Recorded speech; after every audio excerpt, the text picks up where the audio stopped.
Salam bahagia, kita bersama lagi dalam Ruang Bicara yang dibawakan kepada anda tentunya di Bernama TV, dan sudah pastilah tumpuan kita masih lagi kepada pengumuman barisan kabinet yang telah pun diumumkan oleh Perdana Menteri kita yang ke-10, iaitu yang amat berhormat Datuk Seri Anwar Ibrahim. Dan selepas saja pengumuman barisan kabinet ini dibuat, seperti biasalah pelbagai pandangan, pelbagai pendapat yang dilontarkan. Ada yang bersetuju, ada juga yang mengatakan mungkin boleh difikirkan lagi, dan ada juga yang mungkin melihatnya secara skeptikal. Dan inilah antara perkara-perkara menarik yang akan kita sembang-sembang berkaitan dengan topik yang menjadi pilihan kita hari ini, iaitu Kabinet Perpaduan untuk Semua. Dan ada dua tetamu yang cukup hebat sebenarnya menemani saya di studio Ruang Bicara ini untuk bercakap tentang isu ini.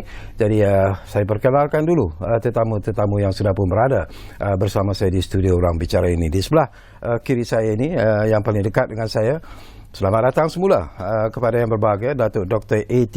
Kumararaja, yang merupakan ahli Majlis Dewan Perniagaan dan Perindustrian Kebangsaan Malaysia ataupun NCCIM. Jadi Datuk, apa khabar? Baik, terima kasih. Topik ni menarik tu ya. Kali pertama kita buat hari Sabtu kan? Betul. Jarang kita buat hari Sabtu. Ini pasal topik yang perlu sebenarnya untuk kita war-warkan kepada penonton-penonton kita. Selamat datang semula kepada seorang lagi tetamu yang berbahagia, Datuk Dr. Wan Ahmad Fauzi Wan Husin, yang merupakan pakar perlembagaan dan beliau juga merupakan Profesor Madya di Fakulti Pengurusan Industri di UMP. Jadi itu kita bersama lagi. Terima kasih. Okey, mungkin menariklah. Kita mulakan dululah dengan pakar perlembagaan kita sebenarnya. Tu yang macam kita sebutlah. Ini expected lah sebenarnya, dijangkakan apabila saja Datuk Seri Anwar mengumumkan tentang barisan kabinet, pelbagai pandangan sebenarnya dilontarkan. Dan ada juga yang mempersoalkan tentang kenapa orang ini dilantik, kenapa tidak orang ini dilantik dan sebagainya. Dan mungkin ramai juga yang perlu mendapat penjelasan bahawa kabinet yang ditubuhkan bukanlah kabinet Pakatan Harapan sebenarnya, tetapi ianya merupakan kabinet kerajaan perpaduan. Itu yang harus difahami oleh rakyat Malaysia secara keseluruhannya. Tapi daripada pandangan Datuk Dr. Wan Ahmad sendirilah, apakah Datuk sendiri melihat ianya merupakan satu kabinet yang mungkin boleh bertahan lama ataupun mungkin juga akan mendapat cabaran yang cukup hebat sebenarnya daripada barisan kabinet yang diumumkan? Ya, terima kasih Tuan Haji. Yang pertama, asas pembentukan Jumlah Menteri ini berasaskan kepada perpaduan, seperti mana yang dirasrahkan oleh Sri Paduka Baginda yang di Pertuan Agong. Ya. Sejauh mana kabinet ini boleh bertahan lama, dia bergantung kepada kepimpinan dan juga kewibawaan yang amat berhormat Perdana Menteri itu sendiri. Tapi dari sudut peringkat yang pertama, kita lihat Datuk Seri Anwar telah mengambil pendekatan pada pandangan saya yang betul lah. Walaupun ada pihak yang tidak bersetuju dengan sudut tubuh tertentu dilantik dalam kabinet. Kerana apa yang dilaksanakan oleh Yang Berhormat Perdana Menteri, pertama, membiarkan parti yang menyertai kerajaan perpaduan ini untuk menamakan calon masing-masing. Jadi dalam konteks ini, pihak yang tidak bersetuju, barangkali parti yang tidak menyertai kerajaan perpaduan, perlu meninjau juga jika sekiranya perkara yang selalu berlaku pada diorang. Adakah wajar jika sekiranya seorang Perdana Menteri apabila membentuk sebuah kerajaan perpaduan tidak menyerahkan kepada budi bicara parti yang menganggotainya. Jadi pendekatan yang dibuat oleh Perdana Menteri itu satu pendekatan yang boleh kata orang tidak menghidupkan politiki dalam parti tersebut.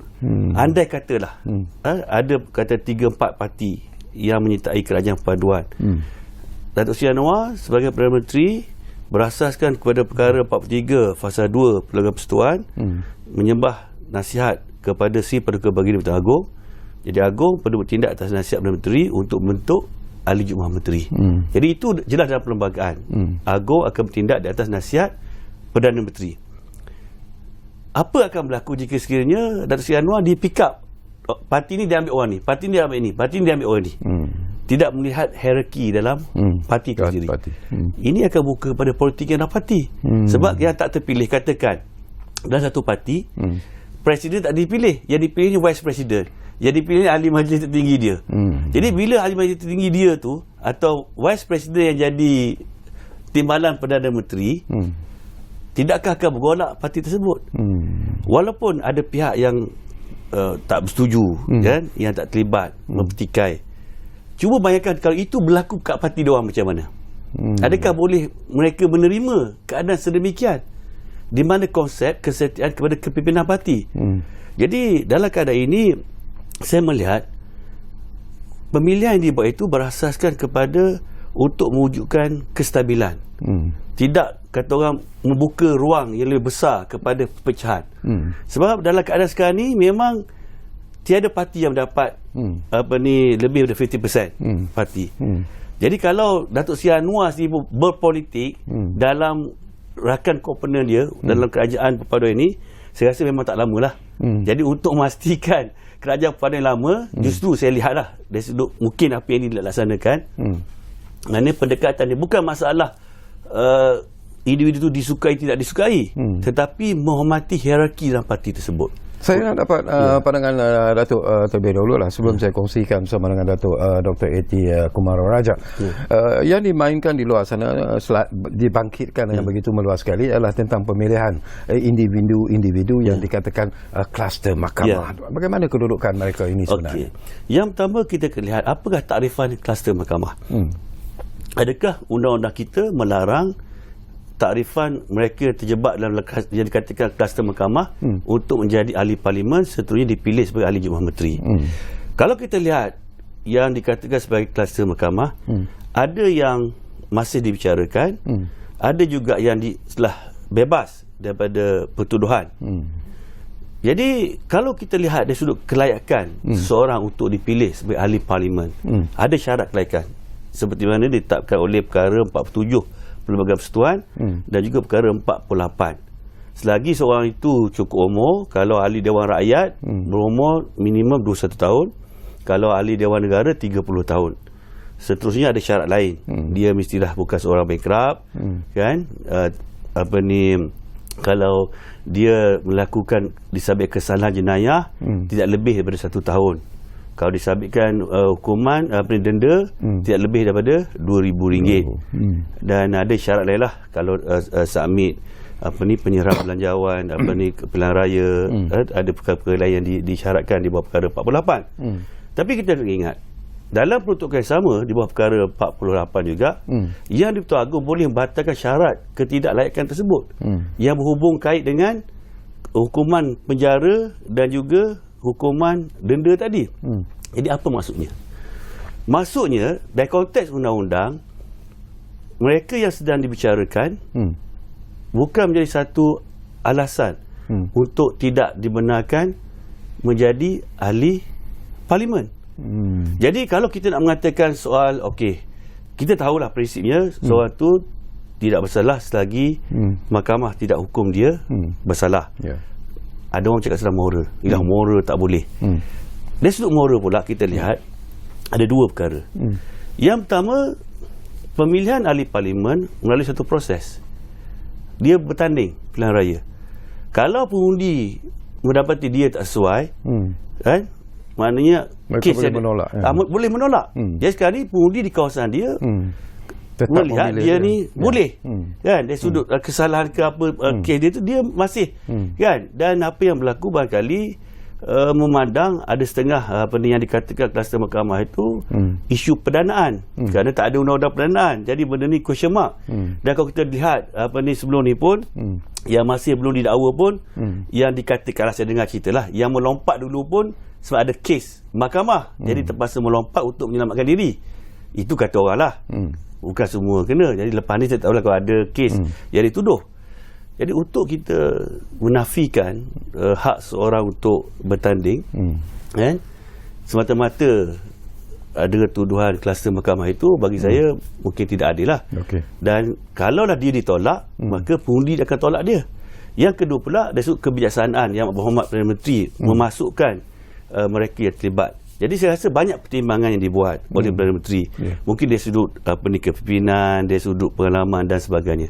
Dan akhirnya pasti kalau anda kata calon tersebut itu boleh memberi mudarat dan next election perkara ni mungkin akan menjadi satu liability, tapi kita tak tahu sebab perkara ini kata orang it's a process. Dari segi undang-undang ni yang melihat adalah pengundi dia sendiri dan bentuk kesalahan tu juga. So, kalau kita cakap dari segi corruption, corruption ni bukan dari segi duit saja. Corruption ada dari segi akidah, ada corruption, banyak bentuk corruption yang berlaku. Jadi mungkin bagi pengundi dia melihat apa yang berlaku tu mungkin disebabkan dia masih bicara belum dijatuhkan hukuman. Jadi pandangan saya untuk menjadikan satu kata orang parameter tidak layak masuk dalam kabinet itu, sebagai keputusan akhirnya pada Yang Berhormat Perdana Menteri.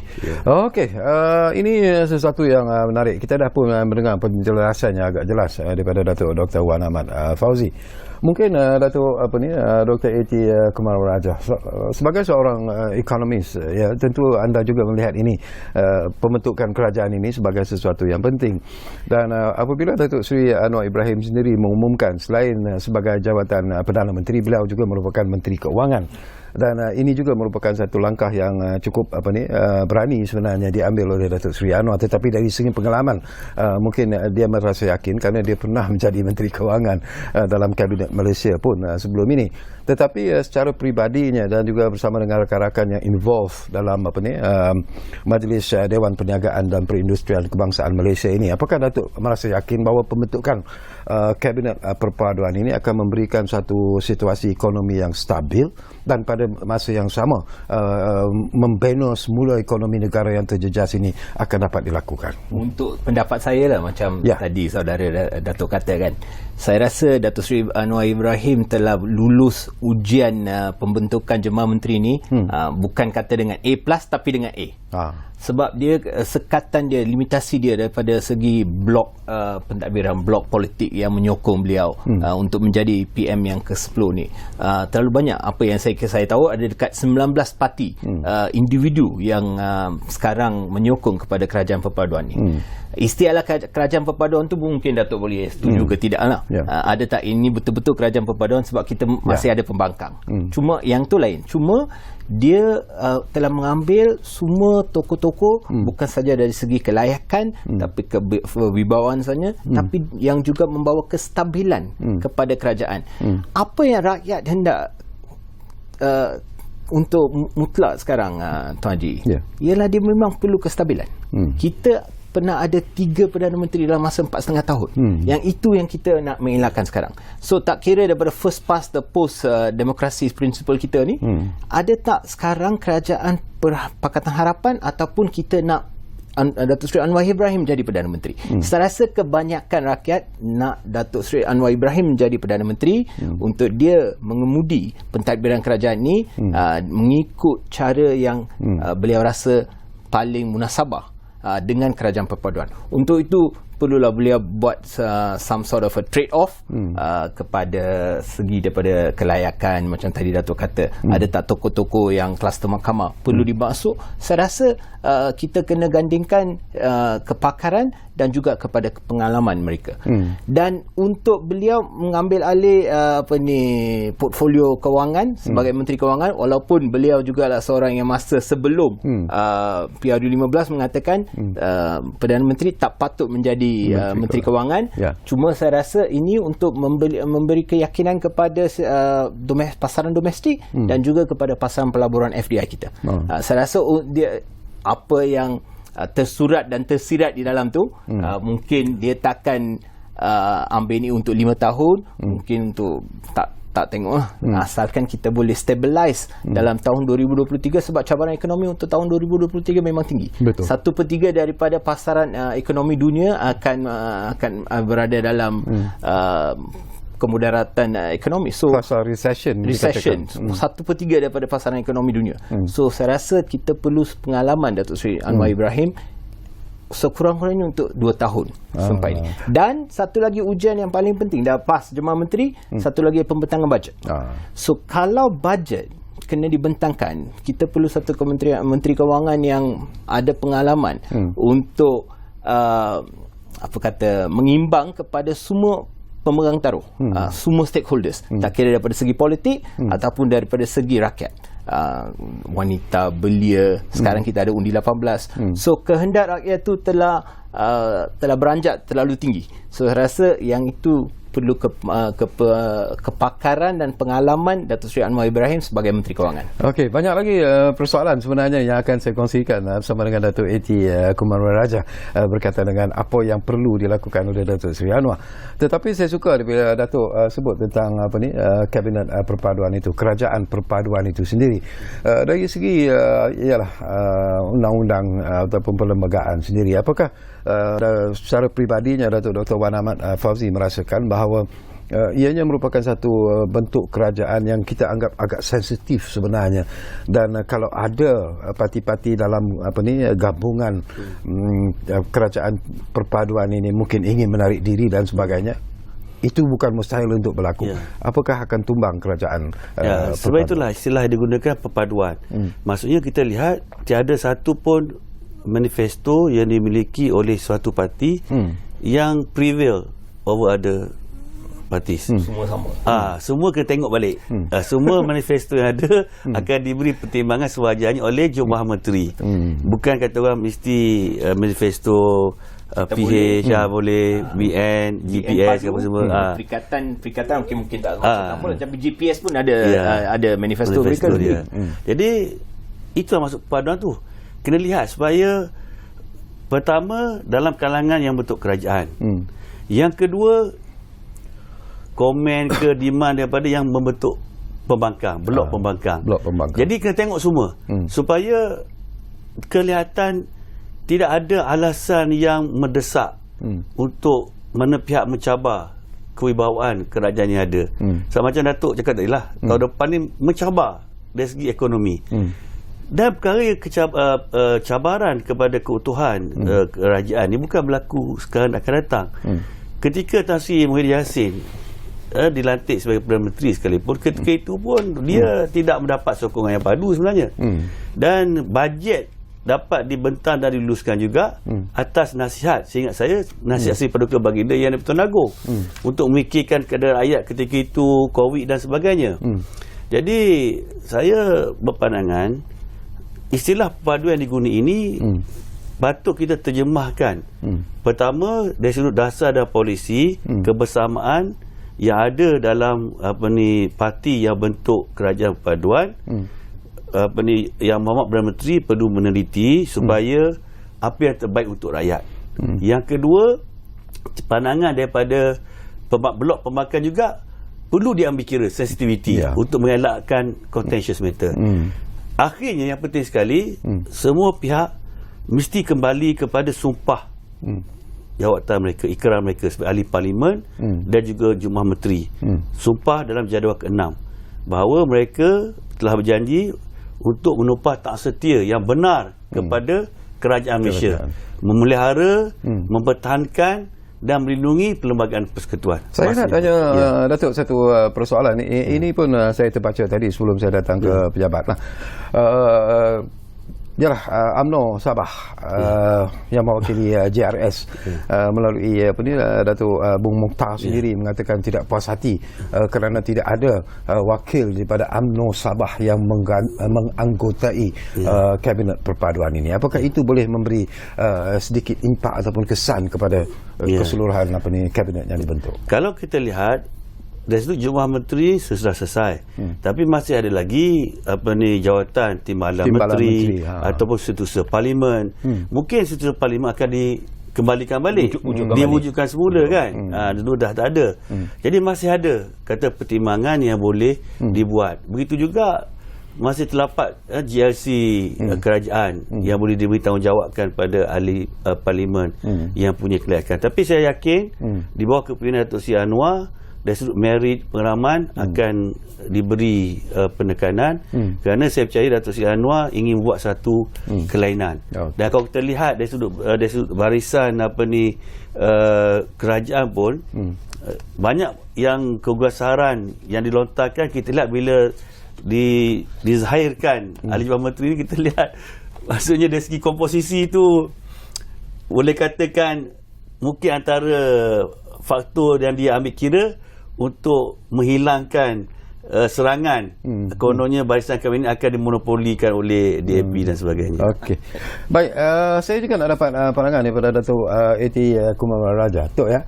Kalau kita lihat daripada statement sebelum ini pun yang dikeluarkan oleh Datuk Seri Anwar sendiri, beliau mahu melihat bahawa satu kerajaan yang stabil. Beliau juga mahu melihat bahawa sebagai Menteri Kewangan, beliau ingin melihat bahawa tidak ada pembaziran dari segi duit negara ataupun bajet negara. Beliau juga ingin melihat bahawa kerajaan yang bersih dan amanah, dan yang paling penting ialah kerajaan yang menolak rasuah sama sekali.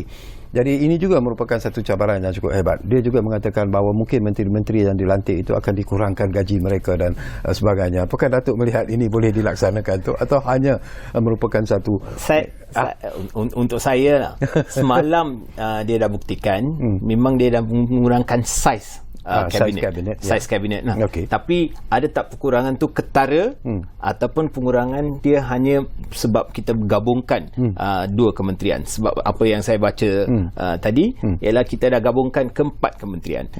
Kementerian Belia Persekutuan pun dah dimasukkan ke dalam semua menteri. So kita dah gabungkan 4 kementerian.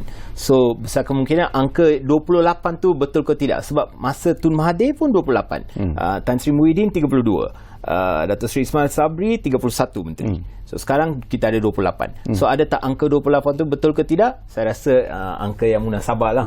Bergantung kepada keperluan politik semasa. Lagi satu, ada tak gaji menteri dia Perdana Menteri dah berkata gaji dia takkan ambil.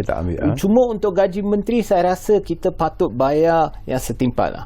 Untuk saya, kadang-kadang kita buat perbandingan dengan Singapura dan kita kata, oh tengok Singapura punya menteri dibayar sebanyak ni sebab itulah dia punya kaliber setinggi ni. Tiba-tiba di sini pula kita nak kurangkan. Apa pula kita pakai dengan keizinan you pay peanuts, you'll get monkeys. So apa pula kita nak kurangkan gaji menteri sampai mereka terdesak. Kita kena bayar setimpal. Cuma pembaziran tu kita kena elakkan. Dan itu saya rasa tingkah laku Perdana Menteri, dan untuk memanggil perjumpaan kabinet pada hari Isnin ni, untuk saya rasa untuk membawa balik paksi pentadbiran kerajaan kepada isu-isu yang semasa lah. Satu lagi, untuk memberi satu template.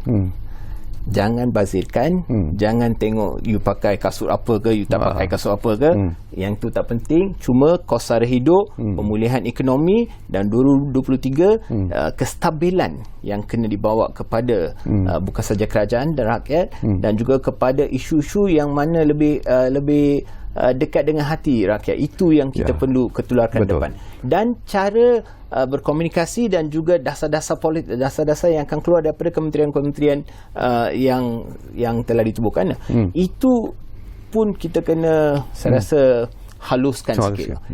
Macam tadi Datuk katakan, selain daripada ada tak kestabilan ni, saya rasa satu lagi yang pengumuman yang dibuat oleh UMNO, khususnya UMNO lah, dia ada perjanjian di antara Barisan Nasional dengan PH Ikat Janji. So dia kata ikat janji itu kita akan umumkan kepada rakyat, dan apa yang kita persetujui kita takkan pertikaikan, sebab eksperimen kali pertama dengan DAP yang ada dalam gabungan kerajaan perpaduan, kita takkan persoalkan hal agama, hal agama Islam sebagai agama persekutuan, Raja-Raja Melayu, kita takkan persoalkan bahasa Malaysia dan sebagainya. Dan hal-hal ni kita akan bagi tahu kepada rakyat umum, asalkan tak ada siapa yang akan kacau hal-hal tu. Untuk saya, Tuan, kita kena bagi ruang kepada Perdana Menteri untuk tadbirkan kerajaan. Betul. Jangan bawa isu-isu yang boleh kata sensitif. Kita sebagai rakyat pun, kita pun kena faham. Saya takkan bersetuju dengan apa yang Perdana Menteri buat. Tapi tak apa. Asalkan negara maju dan apa-apa yang telah dipersetujui oleh kebanyakan, tak kira daripada Barisan Nasional ke, daripada Pakatan Harapan ke, ataupun juga Perikatan Nasional. Sebab kalau kita macam Datuk kata tadi, manifesto, you tengok 3 manifesto, you tak tahu apa yang you baca, sebab semua nampak sama, seakan-akan sama, cuma pendekatan dia berlainan. Destination dia sama, cuma pendekatan dia, cara dia nak sampai. Nak sampai dekat dalam 3 tahun ke ataupun 5 tahun, itu je. PTPTN semua bagi cerita yang sama, cuma penghalusan dia lain. Itu saja. Okey Tok, kita akan sambung lagi. Ada lagi persoalan menarik yang akan saya kongsikan bersama dengan kedua-dua tetamu di studio. Tapi seperti biasalah, kita akan berehat dulu buat seketika dan kembali nanti. Banyak lagi persoalan yang mungkin sempat dan juga menarik sebenarnya untuk kita kongsikan bersama dengan tetamu-tetamu di studio. Kita coba jumpa lagi selepas ini.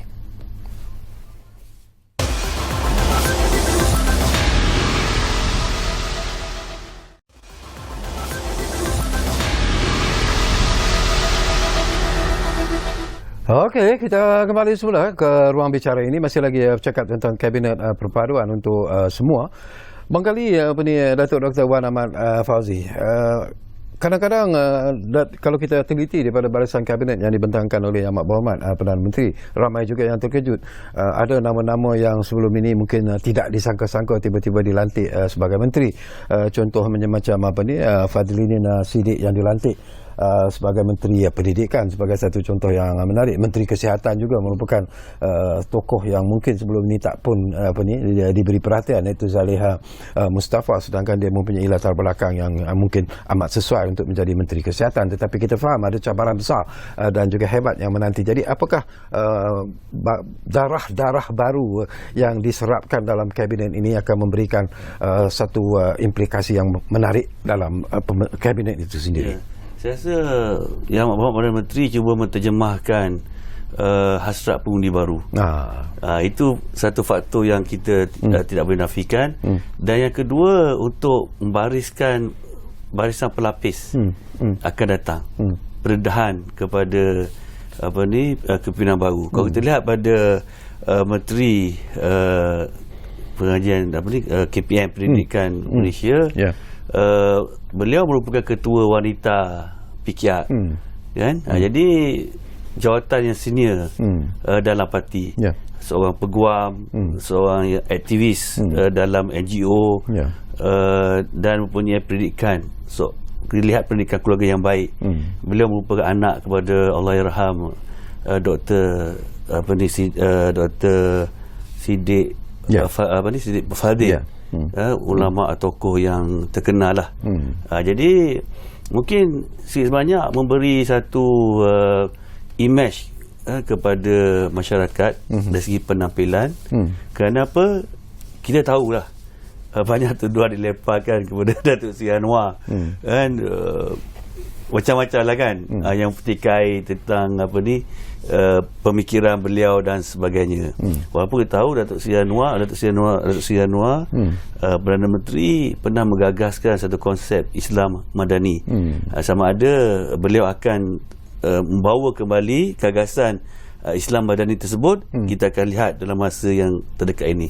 Jadi saya melihat penampilan muka baru ini memenuhi aspirasi golongan muda. Golongan yang kata orang akan pergi kepada generasi muda yang lebih faham dengan kehendak generasi muda. Sebab itulah kita lihat, memang macam tadilah kita ingat ke Menteri Kesihatan Datuk Seri Dr. Zul kan. Itu yang keluar daripada WhatsApp. Itu keluar daripada WhatsApp. Apa yang saya tahu, semua senarai yang keluar daripada WhatsApp tu semua salah.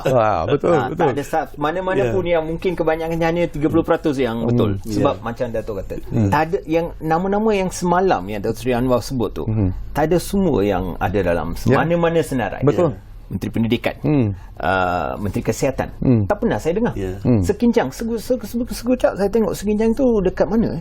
Terengganu ke, Johor ke, ataupun dia dekat Sabah Sarawak. Kebanyakan tokoh-tokoh yang dilantik daripada Sabah Sarawak ni, mungkin tak ada banyak orang yang kenal selain daripada Alexander Linggi, mungkin Fazila Yusof, selain daripada nama-nama lain semua macam Menteri Usahawan, saya tak pernah dengar. I tak tahu orang lain saya salah ke tidak. Cuma saya rasa ini ataupun menunjukkan realisasi ataupun politik. Sebab kejawatan yang utama perlulah dibagi kepada mereka. sanalah juga risiko dia.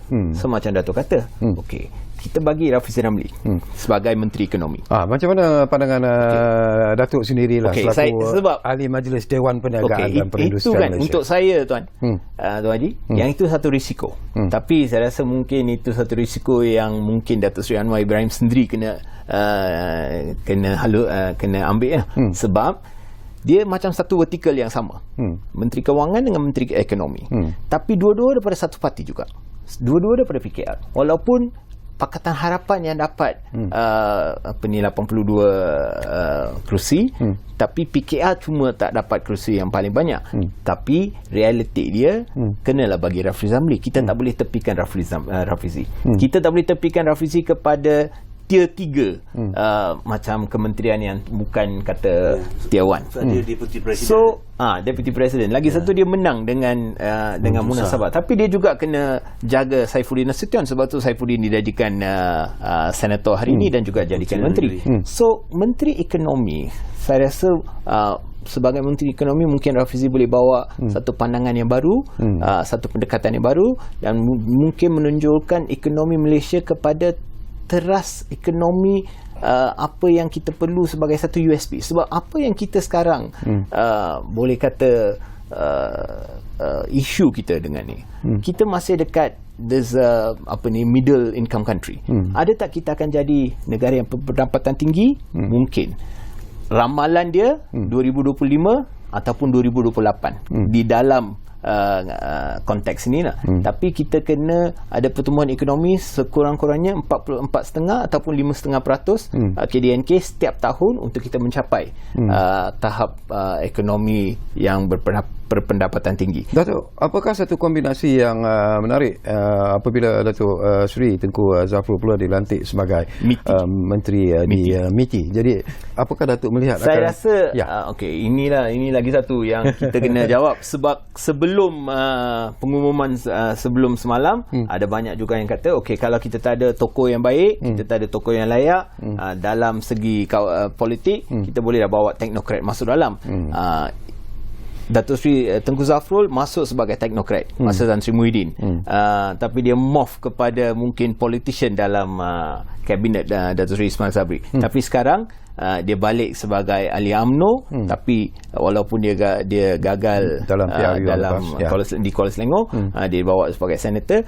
Dan saya rasa pengalaman beliau menjadi menteri Kewangan, satu lagi dekat MITI, cabaran kita lain sekarang sebab kita memang bergantung kepada we are trading nation, so kita kenalah manage RCEP yang kita dah realisasikan.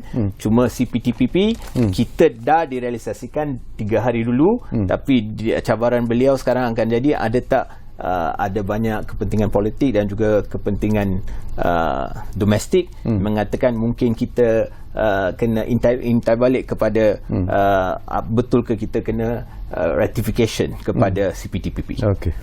Sebagai Datuk Dr. Wan Ahmad sebagai Profesor Madya di Fakulti Pengurusan Industri UMP, sesuatu yang menarik juga ialah tentang pelantikan Menteri Pendidikan. Tadi pun kita sentuh, iaitu YB Fadlina Siddiq yang mungkin begitu baru sekali, dan Menteri Pendidikan Tinggi pula orang lama sebenarnya, Datuk Seri Khalid Nordin. Yang penting dan menarik di sini ialah tentang sistem pendidikan negara juga yang menjadi persoalan yang cukup besar sekarang ini. Ada yang mengatakan bahawa kita sudah lari jauh sebenarnya daripada sistem pendidikan yang kita perlukan dalam masa untuk melahirkan generasi-generasi muda yang betul-betul boleh memenuhi kehendak ekonomi negara. Jadi apakah Datuk melihat bahawa dengan ini merupakan satu cabaran yang cukup besar kepada Menteri Pendidikan dan juga Menteri Pendidikan Tinggi? Dua kementerian ni bagi saya amat penting. Kerana dia mendidik anak bangsa kita. Betul. Dan aspek yang perlu diberi penekanan nanti ialah aspek pembinaan jati diri bangsa Malaysia. Bangsa Malaysia yang berlandaskan kepada kelembagaan persekutuan. Bangsa Malaysia bukannya yang semata-mata berlandaskan pada idaman mana kaum, tapi berpaksikan pada perlembagaan kita. Kerana ini yang dapat menguruskan banyak perkara. Sebab kita lihat pada hari ini sistem pendidikan kita ni lebih kepada seolahnya macam bargaining lah. Kan? Untuk kata orang nak jaga kepentingan politik, tarik sini, tolak sini. Kita tak ada membawakan nilai. Kan? Asas perpaduan kita tu sebenarnya. Itu agak risau. Yang kedua, dari sudut macam di universiti. Kita ada universiti berasaskan kepada research universiti. Kita ada yang MTON, yang TVET dan sebagainya. Kita ada universiti yang agak umum lah. Jadi penekanan tentang MTON, universiti MTON ni pun saya lihat satu perkara yang perlu dilihat kembali. Kadang-kadang universiti yang bersifat MTON ni ada juga kata orang penekanan walaupun objektif dia sedemikian, tetapi oleh kerana setengah kepimpinan tu dia rasa tak prestige kalau jadi macam universiti dianggap macam vocational. Tapi sebenarnya sudut kepakaran, kemahiran, keperluan industri perlu dilihat balik. Sebab kita, negara kita ni sebenarnya kita punya potensi banyak. Dari segi hasil mahsul, dan guna tanah banyak lagi yang masih belum diguna, yang belum dioptimalkan lagi. Jadi kalau kita tengok dari segi tenaga kerja pun, kita masih banyak import lagi. Tenaga kerja daripada luar. Dan mereka boleh kata yang datang dari luar ni boleh hantar duit dan boleh berjaya. Lebih berjaya daripada anak watan kita kan. Jadi saya lihat ini merupakan cabaran kepada kedua kementerian ni, dan juga saya yakin dengan kepimpinan Datuk Seri Khalid Nordin yang pernah megang kementerian yang sama, dan beliau kembali pula untuk melihat aspek pengupayaan dan keperluan pasaran yang ada, bagaimana hubungan antara universiti dan juga industri, supaya dapat kita pastikan kadar pengangguran pelajar lepas universiti kurang. Kalau universiti saya alhamdulillah UMP dari sudut kepasaran alhamdulillah mencapai lebih dari 90%. Satu kejayaan besarlah di bawah kepimpinan Datuk Profesor Dr. Yusri. Tapi secara ikhlasnya Datuk, apakah kita sebenarnya sudah sampai pada satu detik dan juga masa kita memerlukan satu sistem pendidikan nasional yang betul-betul berkesan? Ya. Pada pandangan saya, kita mesti wujudkan satu sistem pendidikan nasional. Kita tak boleh lagi memberi terlalu banyak option. Khususnya dari sudut perpaduan. Bahasa Melayu sebagai bahasa kebangsaan. Kalau tanya saya mengatakan bahawa apabila kita membentuk persekutuan pada tahun 1957, ada satu bangsa saja, bangsa Melayu. Bangsa Melayu terdiri daripada orang Melayu dan juga orang bukan Melayu. Sebab bangsa ni nationality, citizenship. Dan kita nama Persekutuan Tanah Melayu. Jadi Melayu bukan resis, Melayu nama tempat. Tapi oleh kerana taklah kepentingan politik kan, masih lagi ada keturunan tu betul lah, so, dari India, dari China, dari mana tak kisah. Tapi bangsa ni bangsa Melayu sebenarnya. Kan, sebab tanah Melayu. Dan bukan resis, sebab kita ni anak watan kita. Dan bila kita bentuk Malaysia, Persekutuan Malaysia, Malaysia pun berasal daripada kata Melayu juga. Malaysia. Kalau merujuk pada pelayar asing, Malaysia ni merujuk pada keperluan tanah Melayu juga sebenarnya. Jadi bila Malaysia kita ada orang Melayu, orang bukan Melayu, anak negeri Sabah, anak negeri Sarawak. Jadi dalam konteks inilah sebenarnya bahawa kita boleh membimbing perpaduan dan sistem pendidikan tadi. Tapi kalau kita tidak memupuk kefahaman yang betul tentang negara bangsa ni, sebab itu masalah. Masih ada yang bercerita tanah besar dia. Padahal kita ini tanah kita. Ini yang problem Tuan Haji. Sebab dalam konteks nak merakyatkan kepimpinan, banyak hal dibawa ke depan. Ada tak hal-hal ini yang paling paling wanting buat masa ni? Tidak. Macam hal UEC ini kita tak payah lihat daripada segi lain. Hal UEC mungkin Pakatan Harapan masa dia bukan kerajaan, dia dah bersetuju.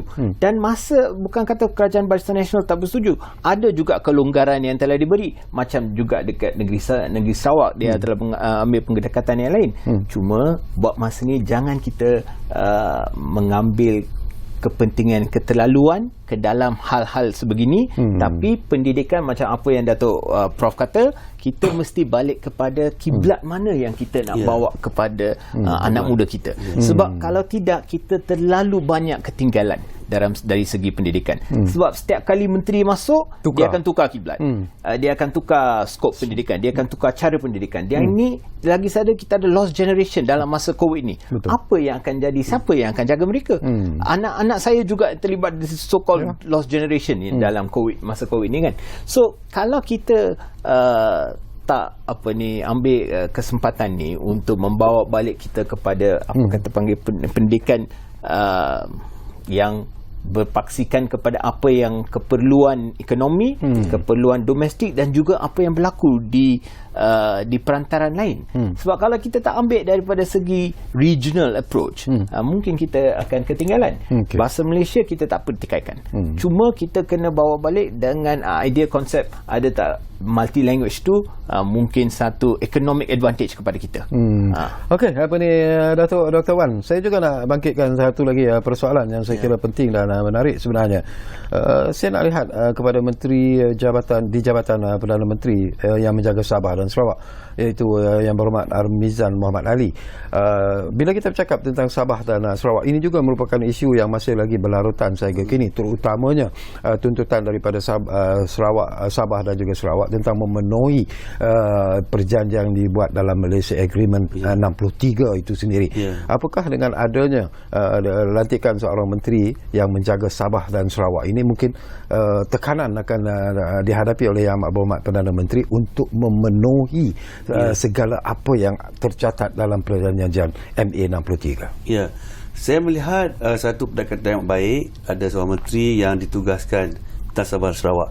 Tapi satu perkara yang paling penting sekali, kewujudan kementerian ini, dia bukan hanya mewakili kepentingan Sabah Sarawak, tetapi dia juga mewakili kepentingan persekutuan. Maksudnya kepentingan persekutuan untuk mewujudkan satu keadaan yang harmoni hubungan di antara negeri. Sebagai contohlah dalam MA 63, kalau kita baca sebenarnya dalam perjanjian MA 63 itu, Sabah Sarawak masuk dalam persekutuan sebagai negeri mengikut perkara 2 Perlembagaan Persekutuan. Dan Parliament may admit new state into federation. Parlimen boleh menerima a new state into federation sebagai state. Jadi kefahaman yang ada hari ini seolah-olah meletakkan bahawa Sabah Sarawak ni dia bergabung dengan Persekutuan Tanah Melayu. Jadi dia jadi 3 wilayah. Jadi sebenarnya dari sisi sejarah pun tak tepat, kan? Tapi kita faham hasrat, perasaan yang ada pada anak negeri Sabah dan Sarawak atau kerajaan negeri Sabah dan Sarawak. Tapi kita kena pakai premis yang betul supaya tidak memberi signal yang tidak tepat dalam hubungan kita. Yang kedua, kita kena tengok dalam konteks apa yang telah dimaktubkan dalam perjanjian Malaysia tersebut. Itu yang paling penting sekali. Sebab isu hari ini ialah kita tidak boleh melihat laporan yang dikemukakan, tetapi apa yang telah dipersetujui. Kalau laporan tuntutan tu banyak, tapi yang telah dirunding dipersetujui itu apa. Yang ketiga adalah kita kerana kebersamaan. Bila ada menteri mengkaji, kena buat satu audit, apa yang kurang sebenarnya, apa jadi isu sebenar, dan yang berlaku perubahan itu adalah telah dipersetujui sendiri atau tidak dipersetujui.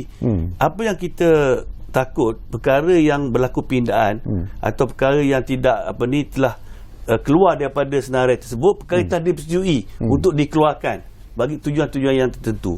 Jadi perkara ni mesti tengok balik. Sebab apabila kita bincangkan tentang kepentingan Sabah dan Sarawak, kita juga perlu bincangkan kepentingan negeri di Semenanjung Tanah Melayu, bukan antara Sabah Sarawak saja. Jadi ini perlu kita tak share bersama. Hakikat politik dia ada tak kalau kita tak masukkan Sabah Sarawak dengan actually kalau kita ikut angka yang kita ada buat masa ni 112 Datuk Seri Anwar Ibrahim boleh capai tu kalau dia cuma masukkan semua Sabah dan Sarawak. Cuma masa dia berbincang dengan GPS masa tu DAP belum minta sorry yang strategik tu. Kalau tidak, Actually Sabah Sarawak kepentingan bukan saja daripada segi ekonomi, sosioekonomi dan juga perpaduan, dia juga penting daripada segi politik. So kita tak boleh abaikan Sabah Sarawak. Dan macam Prof Dato kata, kita kenalah ambil for me to win you don't have to lose. Yang tu penting. Cuma kita boleh balik kepada manifesto Pakatan Harapan. So Pakatan Harapan pun juga kata 4 perkara yang kita akan buat. Satu, MA63, kita akan rapatkan jurang sosioekonomi dari nisbah dia 1.25 kepada 1.12. Kita akan membela orang asal daripada Sabah Sarawak. So kesemua ni bolehlah balik kepada manifesto. Cuma manifesto tu bukan manifesto PH saja, juga manifesto GPS dan juga kepentingan politik. Yang itu kita tak boleh lari sangat. Itu saya tadi saya tambah sekian. Premis tu kena betul dulu. Sebab kalau salah premis, dia boleh jadi macam tak bersabar nanti, dan boleh kata orang mengguris. Kita tujuan nak capai, nak address isu kemunduran, ketinggalan yang ada dari segi bajet peruntukan yang diabaikan. Itu yang utama tu. Jadi ada premis yang betul. Bila ada premis yang betul, baru kita boleh address isu lain. Jadi memang keadilan dari segi katakan kekayaan Sabah Sarawak, adakah diberi manfaat. Sebenarnya kalau kita tengok pada list senarai 3 senarai bersama tu untuk Sabah dan Sarawak, dan juga senarai untuk tambahan untuk Sabah Sarawak, dah banyak dalam perlembagaan sebenarnya. Dah kita tengok tu lebih banyak daripada senarai butiran senarai diperuntukkan pada negeri di semenanjung Tanah Melayu. Cuma sebagaimana kita menilai, kena ada legal audit supaya beri keadilan pada Sabah Sarawak. Okey, satu lagi persoalan. Ini kena tanya orang yang terlibat dalam bidang ekonomi jugalah, Datuk A.T. Kumararaja. Negara sudah pun berubah sekarang ini bila kita bercakap tentang ekonomi.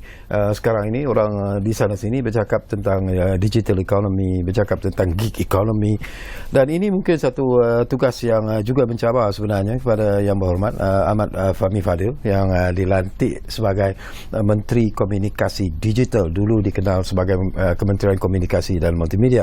Dulu dipimpin oleh Tan Sri Anwar Musa. Digerakkan sudah tentang beberapa perkara yang perlu dilakukan, terutamanya untuk mencairkan ekonomi digital itu sendiri. Tetapi masalah masih kita hadapi sebenarnya dari segi internet, rangkaian internet, penerimaan signal dan sebagainya. Kita bercakap tentang beralih ke 5G.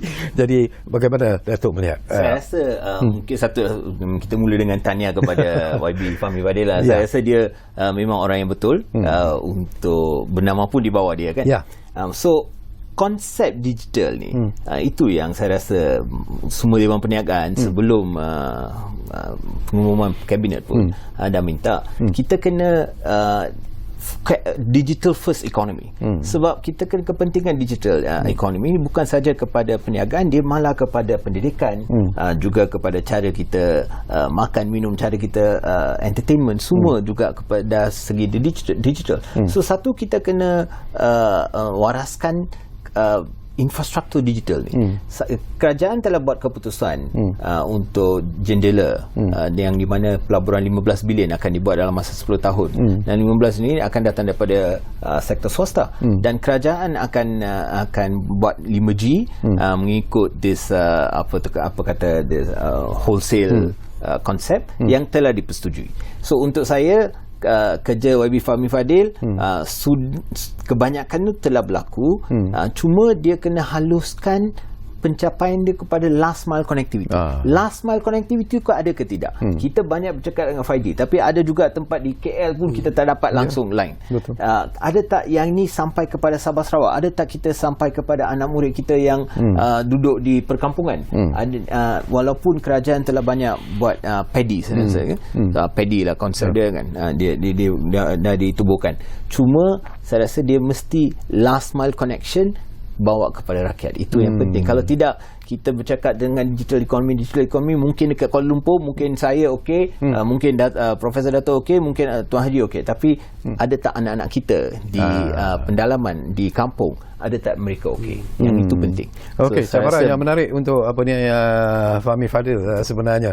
Tapi saya percaya seorang anak muda yang tentunya computer savvy dan sebagainya, sudah pasti dia akan melihat dan datang daripada lembah pantai, saya rasa dia ada dua dunia, dua alam pun dia faham. Dia faham apa yang berlaku dekat bangsa dan dia juga akan berlaku apa dekat Kampung Kerici. Betul. So daripada dua alam tu dia akan faham. Okey, Datuk Dr. Wan Ahmad, satu lagi kementerian juga yang saya lihat penting untuk kita sentuh sebentar lalu di sini ialah YB Datuk Salahuddin Ayub yang dilantik sebagai Menteri Perdagangan Dalam Negeri dan Kos Sara Hidup. Dulu dikenali sebagai KPDN-AGV. Bila kita bercakap tentang kos sara hidup, ini pun menjadi satu isu sebenarnya yang betul-betul perlu diberi perhatian yang cukup serius. Sekarang ni pun orang merumut tentang kos sara hidup yang begitu tinggi dan sebagainya. Cabaran kepada Salahuddin Ayub. Sebenarnya inilah boleh katakan cabaran terbesar kerana ini paling dekat dengan rakyat. Kos sara hidup. Macam yang disebut oleh Bapak Perdana Menteri lah. Macam mana nak menghapus, memerangi kartel ni. Yang mana kita lihat kadang-kadang harga barang naik disebabkan simpan stok, disebabkan mereka kawal. Katanya yang kawal pula berseberangan, mafia pula. Dan kita lihat sejauh mana kerajaan serius untuk mengadakan rakaian direct. Kita ada macam Pharma sebagai contohnya. Tapi sejauh mana pemasaran itu berlaku daripada pengusaha direct pada pemasaran tersebut. Kita dengar, kita tahu macam dah kerajaan pernah buat. Tapi bila nak pergi pasar direct tu macam ada masalah pula, padahal lebih mudah. Jadi kajian inilah perlu dibuat. Sebab bila kita bercakap tentang kos sara hidup ni, dia berhubung balik dengan supply tadi. Kan? Supply demand dan juga keupayahan kita untuk membina rakaian. Sistem yang ada ni. Dari kalau kita katakan nak ternak ayam, makanan ayam. Kan? Kalau kita katakan dari sudut keperluan yang ada, macam daging dan sebagainya, antara keperluan kita nak import dan juga keperluan domestik. Jadi kadang-kadang dari kawalan harga tu memang perlu dilaksanakan. Dan juga macam yang dikatakan oleh Perdana Menteri, dari subsidi. Subsidi perlu dibagi pada orang yang bersasar, yang memerlukan, bukan semua orang ada. Itu yang perlu pelaksanaan tu. Okey, baik, tinggal 3 minit saja lagi. Datuk AT Kumaran Rajah, masa mencemburui kita sebenarnya. Di penghujung ni saya nak tanya satu soalan lah. Tadi pun kita bercakap tentang menteri-menteri yang dikatakan ialah cadangan daripada Yang Amat Berhormat Perdana Menteri untuk memotong ataupun mengurangkan sedikit gaji menteri-menteri. Tapi saya terfikir tadi dalam kereta semasa nak datang ke sini, kenapa ditargetkan kepada menteri? Kenapa tak potong gaji JLC yang mereka yang lagi banyak? Kadang-kadang tak logik langsung gaji yang diterima oleh peneraju JLC itu. Ini pendapat saya sendiri. Government has got no business to be in business. So saya rasa pendekatan yang Bapak Perdana Menteri Datuk Seri Anwar Ibrahim kali ni akan berlainan sikit. Sebab kalau you tengok, dia belum sentuh hal tu, tapi dia akanlah juga sentuh hal ni. Sebab kalau tanpa GLC dengan GLIC, kita mungkin tak ada kemampatan ekonomi ataupun kelestarian ekonomi yang kita anggap untuk tahun 2023. Satu lagi, untuk kelangsungan perancangan, kita patut yang peranan bukan saja daripada JLC, kita kena tengok daripada semua segi, juga penjawat awam. Actually kalau kita tengok kepentingan penjawat awam, 1.6 juta penjawat awam yang kita ada di negara kita ni, kalau bukan untuk penjawat awam kita mungkin tak duduk di sini. Sebab masa COVID, mereka lah yang menjaga pentadbiran kerajaan. Masa tak ada menteri, mereka lah yang pastikan kerajaan tidak berlaku kekecohan. Tak ada berlaku masa transfer of power. Daripada 2008 pun tak berlaku, 2020 tak berlaku, 2021 tak berlaku, dan sekarang pun tak berlaku. So kepentingan penjawat awam saya rasa mungkin satu anchor kepada kebahagiaan negara kita dan juga kepada pentadbiran kerajaan yang masih perlu dikukuhkan. Dan saya memang nak mintalah bukan saja rakyat, juga kepada semua ahli politik memberi peluang dan ruang kepada Yang Berhormat Perdana Menteri Datuk Seri Anwar Ibrahim untuk menjaminkan kejayaan ekonomi untuk rakyat, dan juga untuk negara. Okey, terima kasih banyak-banyak kepada Datuk Dr. A.T. Kumararaja. Terima kasih kepada yang berbahagia, Datuk Dr. Wan Ahmad Fauzi Wan Hashim. Saya cukup gembira sebenarnya dapat sembang-sembang bersama dengan dua tetamu hebat ini, tetapi seperti biasalah masa itu mencemburui kita dan terima kasih untuk peluang. Kita mengharapkan bahawa dua tetamu ini mungkin akan dapat bersama kita lagi kerana banyak lagi kementerian yang belum sempat kita sentuh. Ruang bicara perpaduan. Bersama lagi di ruang bicara perpaduan. Itu betul Datuk. Dan kita harap kepada anda jangan lupa sentiasalah memberi sokongan kepada kami di Bernama TV ini kerana kami sentiasa memberikan sesuatu yang cukup menarik dan input yang cukup berkesan sebenarnya, dan kita mendoakan semoga kabinet perpaduan yang diungguli oleh yang diketuai oleh Datuk Seri Anwar Ibrahim ini akan mencapai matlamat yang ingin dicapai. Itu kita doakan. Jadi terima kasih kepada anda yang menumpukan perhatian sama kami di Ruang Bicara, dan seperti yang selalu kami janjikan kepada anda, Ruang Bicara akan terus berbicara bersama anda dari masa ke semasa. Kita jumpa lagi. Terima kasih. Terima kasih.